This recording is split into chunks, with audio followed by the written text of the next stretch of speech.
Bonjour, bonjour, c'est dimanche, on se retrouve pour une nouvelle vidéo tricot. Et plutôt que de partir sur un vlog cette semaine, on part sur un bon vieux podcast. D'une part parce que ça fait bien 2 mois maintenant que je ne vous ai pas montré ce que j'ai tricoté en détail. Et d'autre part parce que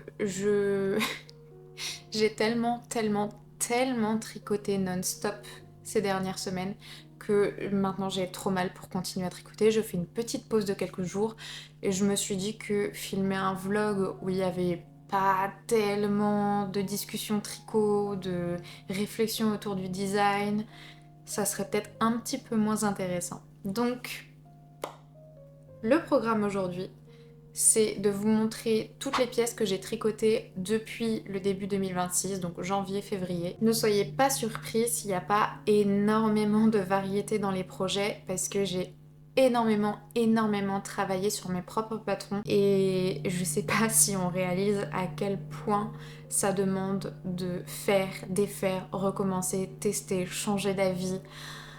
Ça prend un temps considérable et ça m'a mis tellement de pression de passer autant de temps sur une seule pièce que je me suis vraiment forcée à adopter un rythme qui n'était pas bon pour la santé de mes articulations. Donc voilà, il y aura peu de choses à montrer, mais du coup on va pouvoir aller dans le détail. Mais en plus des pièces terminées, je vais aussi pouvoir vous montrer mes achats de laine et mes achats de bouquins sur le tricot, vous parler un petit peu des projets que j'ai prévus pour les prochains mois, et aussi j'aimerais vous proposer un concours. Je vous en parlerai en fin de vidéo. En attendant, prenez un petit thé, un petit café, installez-vous confortablement avec votre petit tricot ou crochet ou n'importe et embarquez avec moi pour découvrir tout ce que j'ai tricoté en janvier et février. Le 1er janvier, j'ai commencé à travailler sur un tricot qui vous a fait jaser. Vous l'avez adoré lorsque je l'ai montré dans mes vlogs, mais aussi quand je l'ai partagé sur Instagram, autant en story que dans des publications. Il s'agit bien évidemment de mon Heureux Sweater de Egionit. Regardez-moi cette merveille. Non mais, c'est un pull entièrement tricoté en torsade. Vous êtes libre de me croire ou non, mais c'était mon tout premier projet à torsade. Comme quoi, parfois, quand il y a des techniques qui nous impressionnent, il suffit de se lancer, de faire confiance au patron. Regardez un petit peu des tutos TikTok de temps en temps pour se remettre un petit peu dans le bain. Mais quel bonheur d'avoir tricoté un pull aussi impressionnant. Donc le Heureux Sweater, c'est un patron de Egionit qui se tricote en fil Aran. Moi j'ai choisi d'utiliser la Chunky and in Wool de Chaos Yarn en coloris natural. C'est un fil 100% laine péruvienne qui est plutôt douce. Alors il faut savoir qu'il n'y a que 3 tailles dans ce patron et moi j'ai opté pour la taille 1 qui me convient tout à fait. Elle est d'ailleurs quand même vachement oversize. J'ai utilisé moins de laine que ce qui avait été mentionné dans le patron. J'avais commandé 14 pelotes et je n'en ai utilisé que 12. Enfin, 11 et demi. Il me reste quand même pas mal de quantité encore. Donc voilà, j'ai de quoi faire. Mais si vous avez vu ma vidéo précédente sur tricoter les restes, vous savez que j'ai tout plein de petits projets en tête pour que ces restes de laine ne dorment pas trop longtemps dans mon stash. J'ai reçu beaucoup de questions sur la construction de ce patron et effectivement je pense que le patron mérite qu'on s'arrête un petit peu sur la façon dont il est tricoté parce que c'était la première fois que j'avais affaire à ce type de construction. En fait, le pull va être tricoté d'une manche à l'autre, sans s'arrêter. Donc on commence par tricoter en rond une première manche en partant du poignet. Une fois arrivé au niveau de l'épaule, on va avoir une sorte de jonction, transition vers un tricot à plat. Et on va travailler, il me semble que dans un premier temps c'est le panneau avant, puis le panneau arrière. Et en fait, au lieu de tricoter de haut en bas ou de bas en haut comme j'en ai l'habitude, cette fois j'ai dû tricoter de droite à gauche ou de gauche à droite, je sais plus exactement. Mais en gros, on va avancer comme ceci, donc ça avait l'air plus impressionnant que ça ne l'est réellement une fois qu'on est devant le patron. Et une fois qu'on a fini de tricoter les panneaux avant et arrière séparément, on a une nouvelle jonction pour passer au tricot en rond et on termine par du coup la deuxième manche et le poignet. Une fois qu'on a fait ça, on vient relever des mailles sur tout le bas du tricot Pour travailler des côtes de 2, alors là encore on travaille pas en rond, on travaille à plat, en aller-retour parce qu'il y a une séparation au niveau des côtes. Et évidemment pour finir, on va à nouveau relever des mailles tout au long du col pour travailler à nouveau des côtes de 2 mais cette fois en rond. Ça va donner un col cheminé qui est super joli. J'aime vraiment vraiment vraiment beaucoup le rendu de ce pull. Alors je le trouve impressionnant, j'en suis extrêmement fière. Après je dois avouer que je me suis un petit peu ennuyée au bout d'un moment à force de travailler des torsades non-stop. J'avoue que pour un tout premier projet à torsade, c'était peut-être un petit peu ambitieux. Ça se fait très bien, notamment parce qu'on utilise des aiguilles de 6 mm, donc le tricot progresse quand même assez vite, c'est assez satisfaisant. Le motif se dessine assez rapidement. Donc le temps ne m'a pas du tout paru long pendant que je progressais au niveau des manches et du début du corps. Mais passé un certain stade, j'avais l'impression de... En fait, j'avais tellement de projets en tête qui se bousculaient et j'avais qu'une envie, c'était de passer à autre chose, de terminer ce pull pour pouvoir passer enfin à des projets un peu plus personnels, avancer sur mes propres patrons. Donc je pense que c'est pour ça que j'ai moyennement apprécié l'expérience de tricot du Heureux Sweater. Une autre chose qui m'a fait un peu scier, c'est j'ai l'impression qu'il y avait une erreur dans la charte. Peut-être que c'est moi qui l'ai mal interprétée, mais il y avait une petite erreur qui faisait que j'ai dû retricoter une bonne partie de mon travail. En fait, je croisais le motif une fois sur deux au lieu de à chaque fois. Donc ce que j'ai fait, c'est que plutôt que détricoter tout mon travail sur toute une manche, j'ai juste... j'ai laissé tomber la répétition de mailles qui m'intéressait sur toute la longueur de la manche et j'ai repris un crochet, des aiguilles et j'ai refait ça un petit peu comme je pouvais et finalement le résultat est franchement ni vu ni connu, on devinerait pas qu'il s'est passé quoi que ce soit à ce moment-là. Quelque chose de plus chouette au niveau de ce patron, c'est qu'il propose à la fois des chartes et des instructions écrites. Donc si jamais vous êtes encore intimidé par la lecture des chartes, vous avez une option quand même assez confortable de vous en tenir aux instructions écrites, détaillées. Le patron suivant, je dois avouer que je l'ai tricoté un petit peu pendant que je travaillais sur le Heureux Sweater parce qu'il s'agit tout simplement du foulard ortie qui est mon tout premier patron, celui que j'ai publié au mois de janvier. Mon objectif en écrivant ce patron, c'était de proposer un patron qui utiliserait des points basiques et absolument essentiels à connaître en tricot et qui donne un foulard qui est à la fois facile, rapide, satisfaisant à tricoter, mais qui propose quand même un petit motif un peu plus sympa que juste voilà, une écharpe rectangulaire. Sachez que le patron est accompagné de vidéos tutoriels, donc vraiment si vous débutez, que vous êtes perdu, ben voilà, j'ai tout fait pour vous accompagner au maximum de A à Z. Il s'agit d'un petit foulard triangulaire avec un détail assez mimi qui rappelle les petits picots à la pointe des feuilles d'ortie. Il y a aussi un détail central qui vient marquer la fin des augmentations d'une part et le début des diminutions pour terminer le foulard. Ce premier prototype, je l'ai tricoté en Ulysse et Bérénice de Dererum Natura. Maintenant, je pense que vous m'avez entendu suffisamment parler des laines de Dererum Natura pour savoir que c'est mon go-to pour tricoter absolument tout et n'importe quoi. J'ai utilisé donc Ulysse qui est un fil mérinos de type sport et le fil Bérénice qui est un soie et mohair de type lace. Les deux sont dans le coloris doré. Mais si jamais vous avez envie de le tricoter dans une laine un peu plus abordable, je pense que la Drops Air serait parfaitement adaptée pour ce patron. Le foulard est tricoté sur des aiguilles 4,5 mm, donc franchement moi je les tricote en 2 jours et je les ai déclinés dans pas mal de couleurs parce qu'en fait on m'a passé plusieurs commandes pour ce foulard. Donc j'en ai vendu un dans le coloris Eucalyptus. Je vais vous montrer, j'ai les restes des fils. Évidemment ces foulards là je les ai vendus, donc je ne peux pas vous les montrer aujourd'hui, mais normalement je devrais avoir quelques petites photos qui traînent que je vous mettrai en insert. Mais pour vous montrer au moins un petit peu les coloris que j'avais utilisés, il y avait le Eucalyptus qui est un très joli vert qui tire sur le bleu, qui est très doux. J'ai également vendu une deuxième version dorée, donc là c'est mon prototype, mais j'en ai refait un 9 que j'ai vendu dans le même coloris. Et j'en ai vendu un 3e en coloris aubépine qui est ce sublime rouge. C'est vraiment un rouge parfait, je le trouve sublime.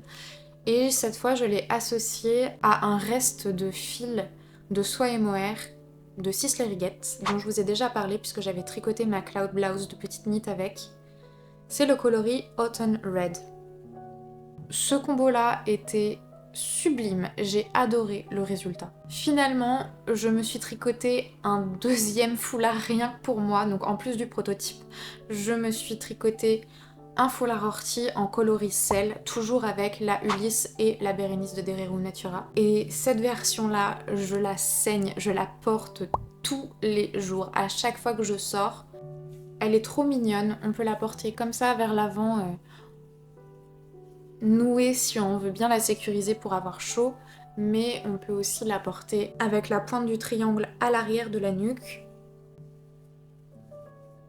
Je suis tellement contente d'avoir utilisé un coloris blanc parce que je le porte tout le temps, ça va avec tout, c'est la parfaite petite chaleur pour la mi-saison. C'est un petit projet parfait pour passer des restes. Une seule pelote me permet de tricoter amplement 2 foulards. Si jamais vous voulez vous procurer ce patron, sachez qu'il est en vente sur ma page Ko-fi, mais aussi sur ma page Ravelry. À la base, c'était une option que je n'avais pas activée parce que Ravelry prélève des frais qui sont quand même assez élevés, mais je trouvais ça dommage de vous priver de cette option. Si pour vous c'est important de cataloguer vos patrons sur Ravelry, voilà, autant vous arranger. Je vous mets comme d'habitude tous les liens en description, et puis si vous avez la moindre question, vous me contactez, vous me laissez un petit commentaire, je fais vraiment mon maximum pour vous répondre. Donc voilà, beaucoup de foulards ortis au mois de janvier-février. J'ai enchaîné avec le projet le plus fou de toute ma carrière de tricoteuse. Il s'agit du pull chardon. Si jamais vous avez déjà vu mes vlogs, vous l'avez forcément déjà vu.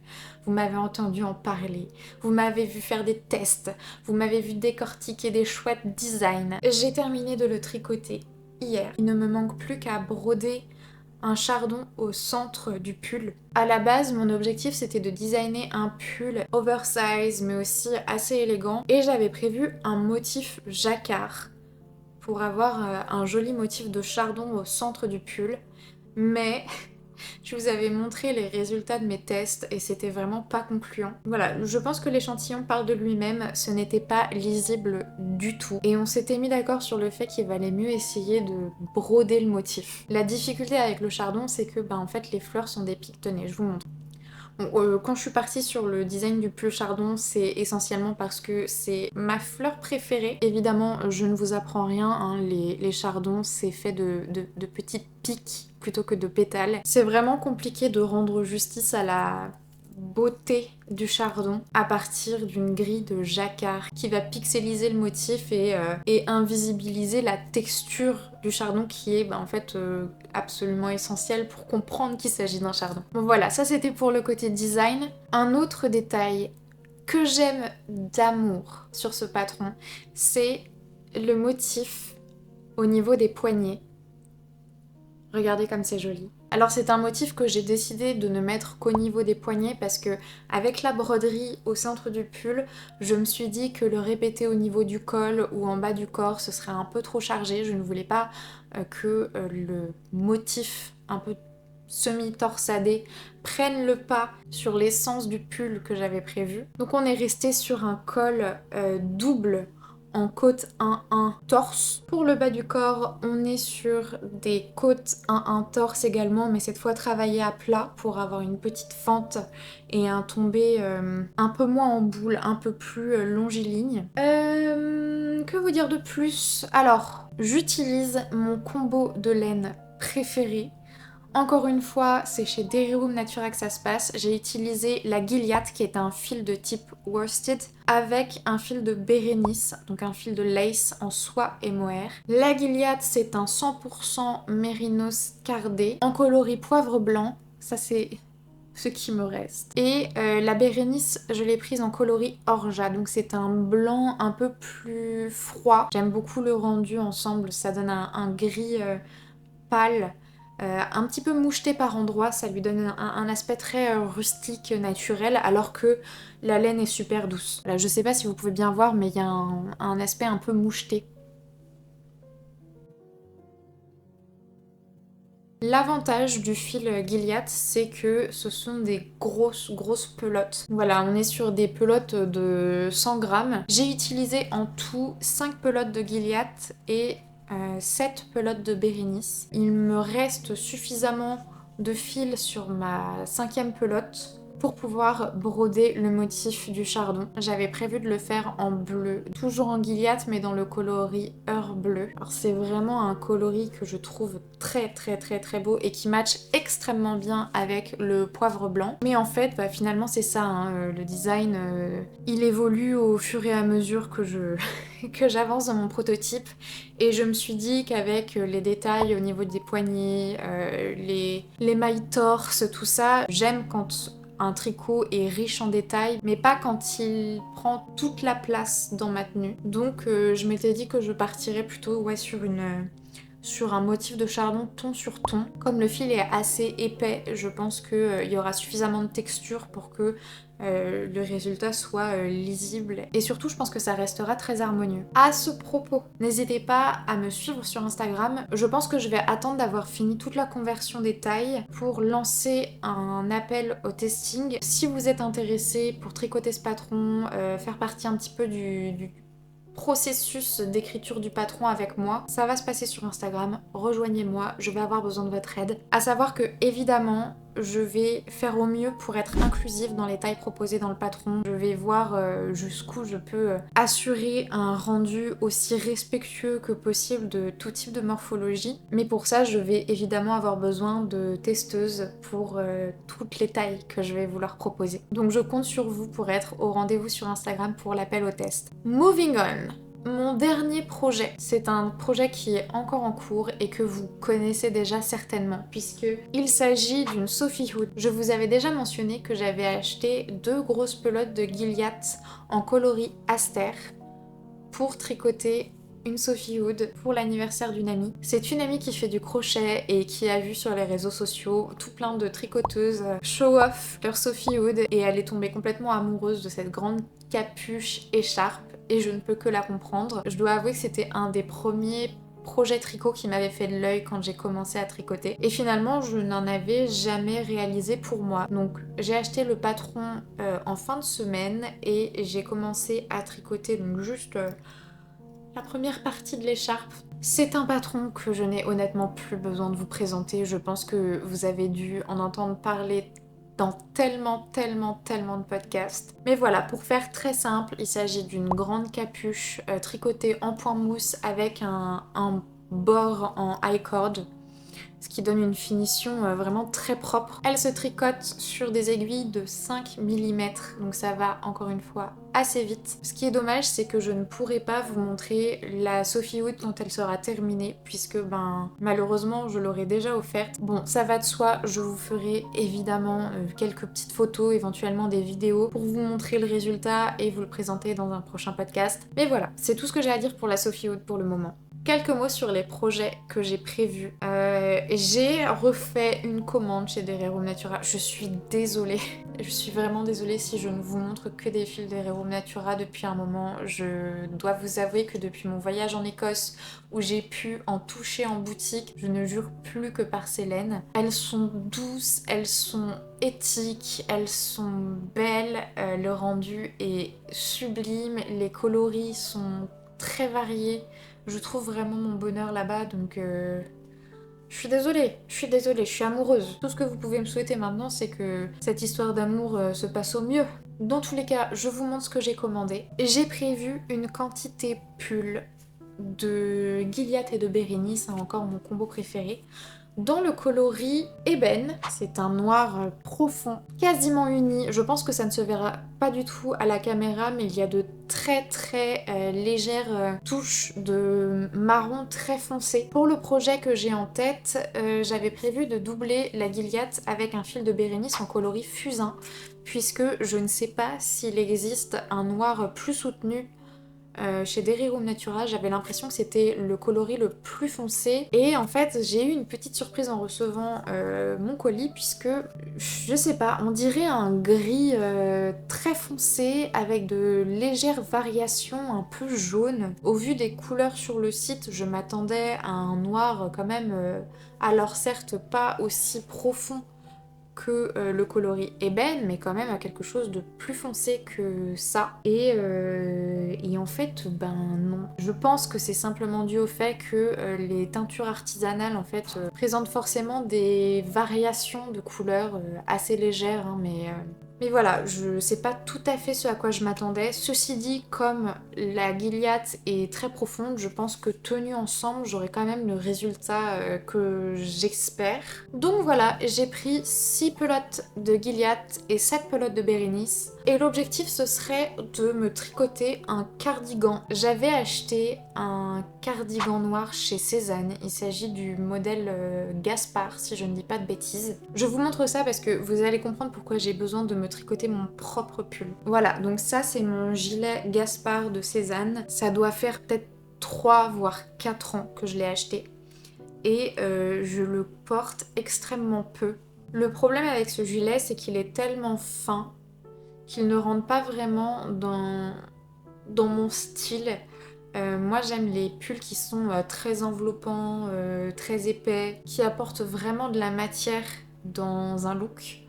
Et là on est vraiment sur un gilet fin. Ce qui fait que je vais essentiellement la porter en blouse. Donc par exemple comme cette Valérie Blouse de petite knit que je porte à même la peau. Ça je vais le porter alors souvent avec les boutons à l'arrière. Petite blouse avec un petit col vaguement col bateau. Donc là mon objectif maintenant ça va être de me tricoter vraiment le pull parfait, quelque chose de vraiment à mon image. Et je m'étais dit pourquoi pas partir sur une construction similaire au cardigan que je porte le plus au monde. Je parle évidemment de mes gilets Isée. J'en ai un bleu et un marron que je porte tout le temps. Dites-moi si ça vous intéresserait que je fasse un patron de cardigan. Évidemment, si j'en fais un patron, je pense que je ne partirai pas sur quelque chose de trop classique. Moi, j'aime qu'il y ait au moins un petit twist, un petit peu ma patte dans les modèles de tricot que je propose. Mais l'idée, c'est quand même d'avoir un vêtement qui va complimenter le reste de ma garde-robe, pas quelque chose que j'aurais du mal à associer avec ce que je possède déjà.